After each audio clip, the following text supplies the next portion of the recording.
Last 3 minutes of the first half, where I think you look back and watch that game, and it's kind of a very telling swing.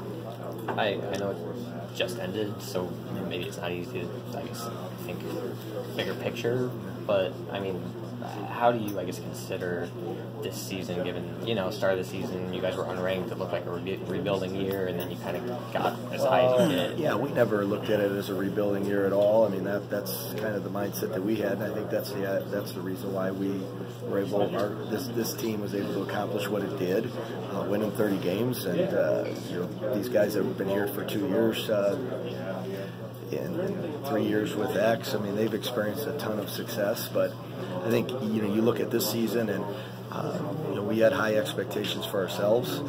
We felt that we had what it takes at each position to be really good and really solid in our league, and our guys really managed the entire season really well. It's the first team we've lost to outside of the Big Ten. We had a really good year that didn't end the way it wanted to, and as you look back and reflect on the year, it's easy to do that right now because you're around these kids every day. They're great representatives of the University of Michigan, of themselves, their family, the program, and you just coach basketball with this group. They do what they're supposed to do, and when they come in every day, they're ready to go, and that's what allows this team and our culture and what Coach Beeline has established here to happen every day, because you're really focused in on the basketball part, and they get there to the gym every day. It's time to grow, and we do, and that's what we did all year long, and today again was a bad day to have a bad day. The first part of the second half was pretty critical. What went wrong? Well, I think we just they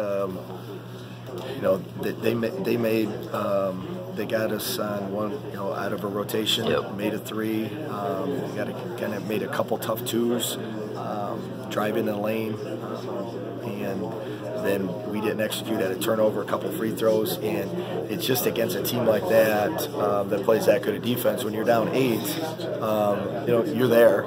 Then when you're down 16, it's different because of the pressure that they put on you to execute offensively each and every possession. And again, they're really good for a reason. They won the Big 12 for a reason, and they're a really good, well-coached team that has a great plan, and they executed their plan better tonight than we did. And hats off to them and their players and staff. They are really, really good at a lot of different positions, and all of the pieces that they have really complement each other well.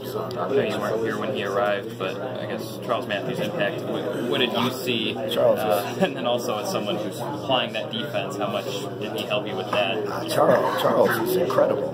He is. When I first met Charles, he had.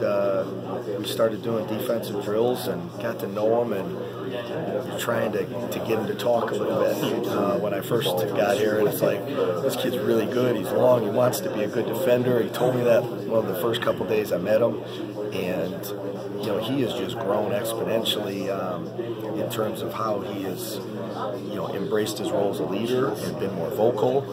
He's been a great example for the young guys on our team because they don't have to be boisterous and outspoken to be a great leader. And Charles has embraced, he's never had a bad practice. He hasn't had great practices all the time, but Charles has never had a bad practice. He comes every day to work. When you're working with him individually in a drill, he's working. And if you turn your back for 2 seconds, he's working. And he understands the process and where he wants to get to, and he never skips steps. And that's the thing that's best about Charles, is that it's an everyday thing for Charles. He's an everyday guy. And it's you can count on him to be where he's supposed to be academically, be where he's supposed to be on the court, and when it comes to defense, he has been the absolute foundation and rock.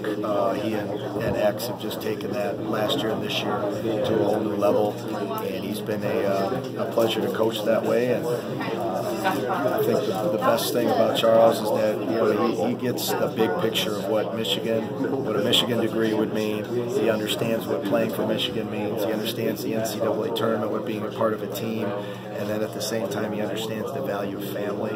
He's just a terrific kid. You can't say enough about Charles. and how he's handled himself and who he is as a person on and off the court. Terrific.